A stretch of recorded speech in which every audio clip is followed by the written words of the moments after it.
Dear learners, welcome back.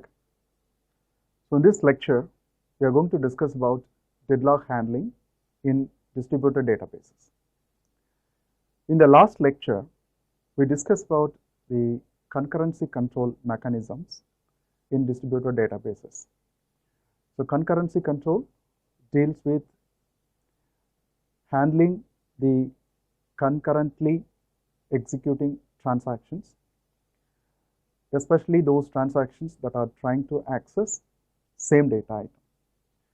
If more than one transactions are trying to access the same data item, then we cannot permit them simultaneously unless otherwise both are requesting for read locks.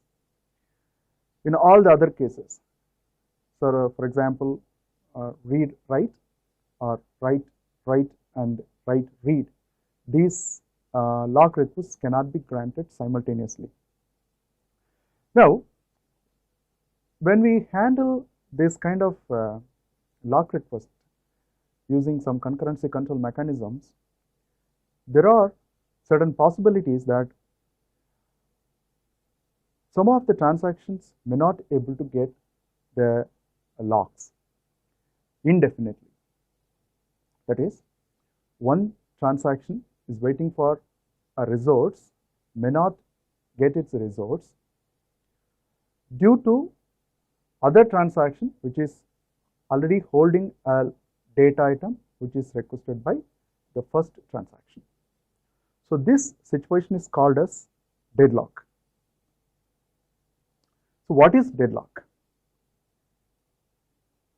So let us take an example before defining what is deadlock. See, observe this situation. We have a server, we have a transaction T1 which reads A and writes A, reads B and writes B, and there is another transaction T2 which reads B and writes B, then read A, write A, and both the transaction needs the data item A and B. Both the transactions are trying to write, that is going to update A and B. Now they are requesting for the locks to the server, the lock manager of the local server. Let us assume this is a centralized database system. So T1 requests for exclusive locks on data items A and B. The same T2 also requests for exclusive locks on data items A and B. Now assume that suppose the lock manager verifies its lock table and finds that A is free, so it grants A for T1, and it finds B free and it allocates for T2. Now the situation is either T1 has to finish its transaction or T2 has to finish its transaction, then only they are going to release the locks. If they are able to release the lock, then only the other transaction can continue. But this will never happen because transaction T1 already got a lock on data item A, T2 has got B. Now T1 needs B to complete the transaction, T2 needs A to complete the transaction. So this situation is called a deadlock. That is, a deadlock is a situation in which two or more transactions are waiting for the data items that are held by and to be released by other transactions. So other transactions are holding. Okay. So how do we handle a deadlock? There are two basic methods, very useful methods. One is deadlock prevention, which is to prevent the deadlock from happening. That is, we are going to check for any possibility that the transaction is going to lock the data item which is requested by another transaction, and it is going to keep that for a longer time. The same thing is going to happen to another transaction. So deadlock prevention is a complex one and it makes the process slow. because each and every time there is a request for a data item, or locking request for a data item. Now this is an additional work that I have to verify whether if I grant the lock for this particular data item is going to cause any deadlock in the future or not. So this is deadlock prevention strategy. The other one is deadlock detection strategy, which is widely used, because this one is like, if something happened, we are going to verify whether any deadlock has happened or not.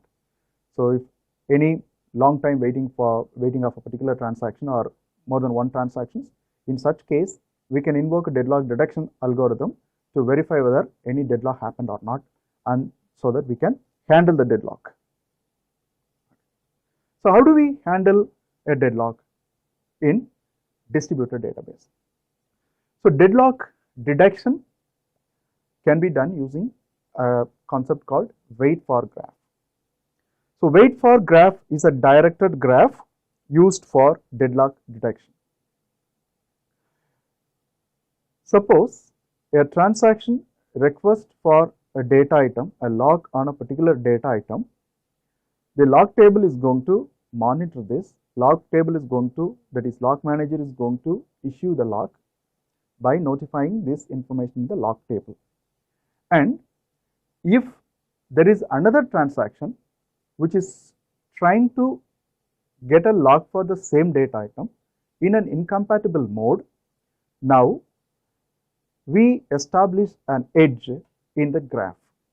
So we establish the transactions as nodes, and we include an edge between the transactions if one transaction is waiting for another transaction by a directed edge. And in this process, if we detect a cycle, if that wait for graph forms a cycle, then we would say that there exists a deadlock and it has to be removed. So let us discuss this with an example in a centralized database, how it happens in a centralized database, how does it work, wait for graph. So let us assume that there are two transactions T1 and T2, and they both need data items A and B. So there is a transaction T1, it's holding some data items. There is another transaction T2 that is also holding some data items. That means, let us assume that T1 locked A successfully and T2 locked B successfully. What happens is, so T1 waits for lock on B to be released, T2 waits for lock on A to be released. That means T1 is waiting for T2 to release the lock. So there is a directed edge, a graph, a directed edge between the nodes T1 and T2. So T1 is one node, T2 is another node, and we include an edge, a directed edge which is directed towards T2. That means T1 is waiting for T2 to release something. Then there is another edge from T2 to T1 that says T2 is waiting for T1 to release something. Now, if you observe, we have a cyclic situation. A cycle is formed. A cyclic wait has happened. So this is a deadlock. This is a deadlock according to the deadlock detection algorithm using wait for graph. Let us discuss one more example. Assume that let us have three different transactions. So transaction T1 which needs data items A and B, transaction T2 which needs the data items B and C, and transaction T3 which needs transactions data items C and A. Now for this wait for graph we have three nodes. Node 1 is T1, node 2 is transaction 2, node 3 and transaction 3. So T1 locked A successfully, T2 locked B successfully, and T3 lock C successfully. Let us assume that T1 have locked A successfully, T2 has a lock on B, and T3 has a lock on C. Now, T1 is waiting for lock on the data item B to be released. So, that data item is locked by the transaction T2. Like T2 waits for lock on C to be released, which is held by transaction T3, and T3 in turn waits for lock on A, which is to be released by transaction T1. So, we are including the edges. So, T1 waits for T2, and edge is included from T1 to T2. Then T2 waits for T3 to release something. So, there is an edge is included between T2 and T3, and T3 is waiting for T1 to release. So, there is another edge is included. Now, we are end up in a cyclic wait. So, that means no one is going to release the locks. So, that end in a problem called deadlock. So, this kind of wait for graph can be used to detect a deadlock in a centralized database. So, what about the deadlock detection in distributed database? So, the same idea could be used, but there are some issues. So, first issues could be a data are distributed and replicated. Data are distributed and replicated in distributed database. So, that means data may be fragmented or replicated. If data are fragmented, no issues. It can be handled like a centralized database approach, because each site has a local lock manager. So, if the site is responsible for one particular data item which is available only in that particular site, now handling deadlock is very easy, like it's a centralized approach, centralized database system approach. On the other hand, if the data are replicated, that is, data are available in multiple sites, now who is going to handling this deadlock detection? Or the transaction involves multiple data items which are available in multiple different sites.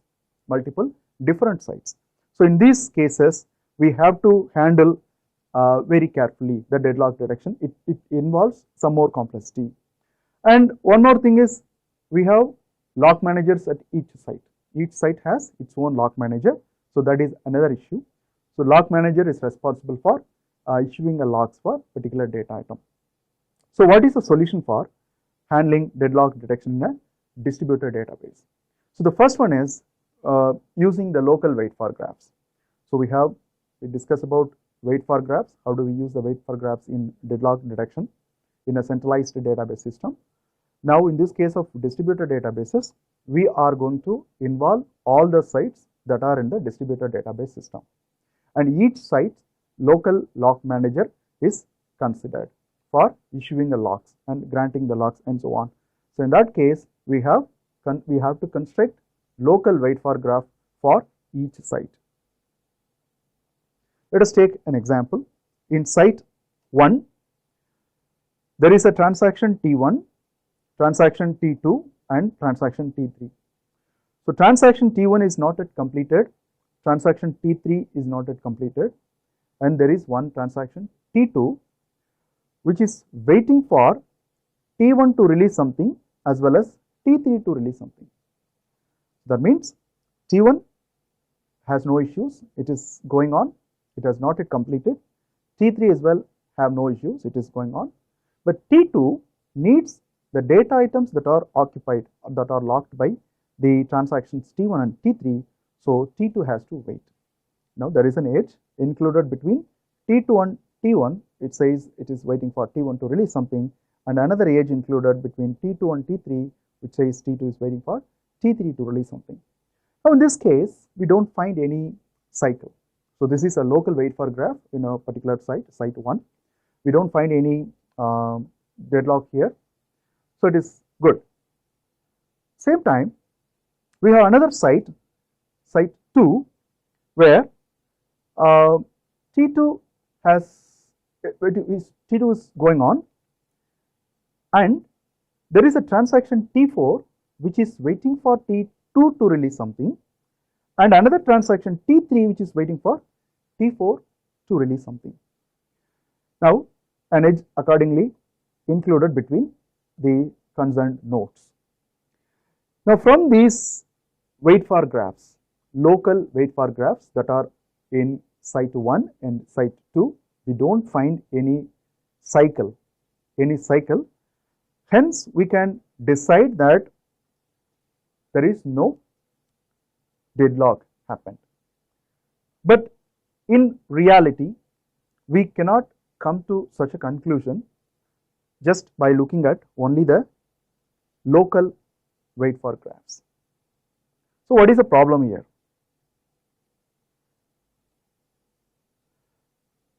We may have the edges which cannot be included in a particular local wait for graph, but really when I combine the local wait for graphs of multiple sites together, there is a possibility that a cycle may be formed.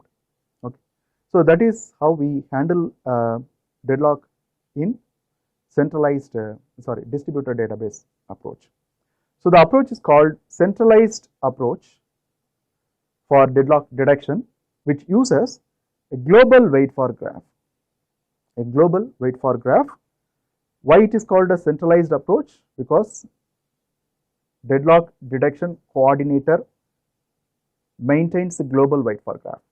So deadlock detection coordinator, one site is chosen as the deadlock detection coordinator, and this site maintains the global wait for graph. And so global wait for graph is going to be updated whenever there is an edge included in the local wait for graphs of any sites. So any transaction can request for any data items. So if the transaction cannot acquire the logs because some other transaction is holding the logs on the requested data item, they have to wait. That means we include one edge between these two transactions. So that happens in the local wait for graph. So whenever it happens, we are going to copy the same into the global wait for graph. So how do we do that? So an example here. See here, site 1, transaction T1 is going on, no problem. I don't need to do anything with the global wait for graph.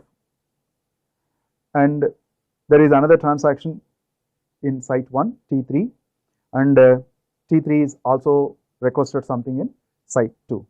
So for example, T3 may be initiated in site 3, and it may request some data from site 1 as well from site 2. So in such case, both are notified, both are remembered, because site 1's coordinator is going to request the transaction manager of site 2 for some lock request on the requested data item by T3. So this T3 will be reflected in both the sites.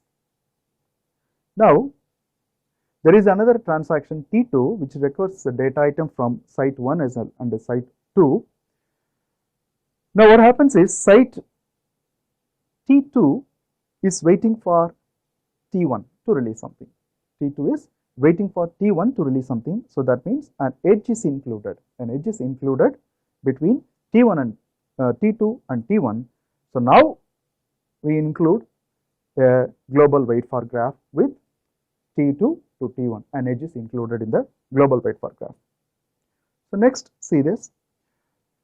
T2 is also waiting for T3 to release something. That is, an edge is included here. Now we include an edge between T2 and T3 in global wait for graph.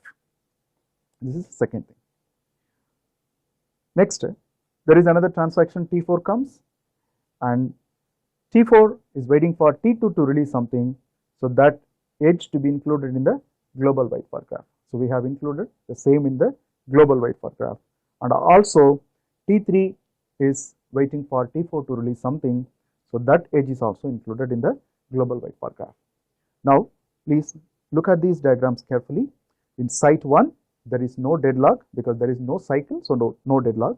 In site 2 no cycle, so no deadlock. But when we combine these two together in the global wait for graph, we observed a cycle. We observed a cycle. That means a deadlock has happened. There is a cyclic wait. T2 is waiting for T3 to release something. T3 is waiting for T4 to release something, and T4 is in turn waiting for T2 release something, and it causes a deadlock. So this is how the deadlock detection is happening in distributed database using centralized deadlock detection approach. So when will the global whiteford graph gets updated? That is, there is always a communication issue. It involves many sites. It's not just one site, the two sites. It is many sites are involved. So each case, we have to intimate the coordinator site, deadlock detection coordinator site, about the new edges included in the local whiteford graphs, so that the global whiteford graph can be updated. So when it happens, so first case, whenever a new edge is inserted or removed in the local whiteford graph of different sites, then that lock manager is responsible to communicate to the global site, that central site, to update the global whiteford graph. This is one way. The other one is whenever the coordinator involves detection algorithm. So detection algorithm can be executed anytime. So during that time, I'm going to verify with the other local lock managers so that the global whiteford graph can be updated. Or simply periodically each site may be asked to send the edges to the global whiteford graph site so that the global whiteford graph can be updated. So what happens if a deadlock detected? What happens if a deadlock detected?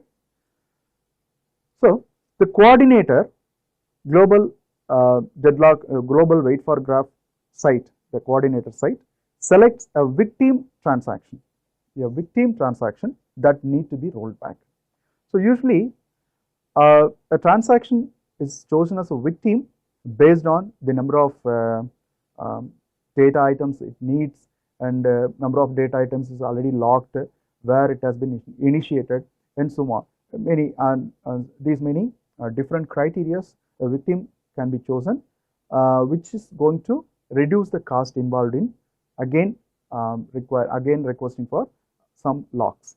So with minimal cost. So whichever transaction, if I roll back, is I'm going to lose minimal cost. So such a way a victim transaction is chosen. And the coordinator informs the victim transaction to all the sites in the distributed database. That is, whichever sites the victim transaction is going on, or whichever site the victim transaction has requested for some data, so the coordinator site is going to inform to those sites that this particular transaction, for example, transaction T1 is chosen as the victim transaction, so that you can roll back. Then at the final step, the informed sites roll back that particular transaction only. That particular transaction gets rolled back. So this is how the deadlock is handled by the whiteford graph approach, the deadlock detection approach. Now, the question is, what are the drawbacks of the centralized deadlock detection approach? So the major issue is communication. All these information need to be communicated to the coordinator site, and the coordinator site, if it finds a deadlock, and it is going to inform to the concerned site to roll back. Now there is a possibility of unnecessary rollback due to the reasons like a false cycle. For example, it is especially due to the communication delay. Now that communication delay means I have a transaction T1, I have a transaction T2 and T3. T2 is waiting for T1 to release something, T3 is waiting for T2 to release something, then T1 is waiting for T3 to release something. This is the whiteford graph we have constructed here. But what happens is T2 might have completed earlier, and it may be requested for releasing this lock. That means once T2 releases the lock, that means T2 is free, or sorry, T1 maybe release the lock. Now means T1 is free, so anyone can use T1. In that process, the communication of release lock is reaching the coordinator site later. It happens later. That means before that, during that process itself, I have chosen a site as a victim because of detecting a false cycle. Actually, this cycle have not happened, not at all happened. The request comes before and unlock request. Lock request comes before, unlock request comes later. That is, wait for graph, the edge is included before, and actually that removal of edge is intimated later. So this false cycle is possible, and due to this false cycle, we are going to unnecessary rollback. For example, there is no need to roll back any transactions, but we are going to roll back some of the victim or some of the transaction as victim. Second possibility is decision of individual transactions to roll back. That is, suppose T1 and T2, T3 is there. We have found a cycle, really we found a cycle involved, so that we have to choose some victim. But in the time of choosing a victim, for example, T3 itself decides to roll back for some reasons. Maybe I may miss the communication between the server and the user query, or this particular transaction may have some problems, some issues, some instructions failure, whatever it is. Due to that case, it is going to be aborted. The T3 is going to be aborted, but here there is a possibility that I may choose T2 as the victim, and I inform the T2 to get rolled back. But at the same time, T3 also gets rolled back. Now, this is another unnecessary rollback. Result in communication failure or communication delay. So these are all some of the drawbacks of centralized deadlock detection approach. So we have discussed about deadlock, what is deadlock, and how do we handle deadlock in centralized database. So how the same can be extended for a distributed database. So in distributed database, the deadlock can be detected using global wait for graphs, using a centralized deadlock detection approach, and this had some problems that may be caused due to the communication delay. So anything else regarding deadlock detection can be discussed in the forum. Thank you.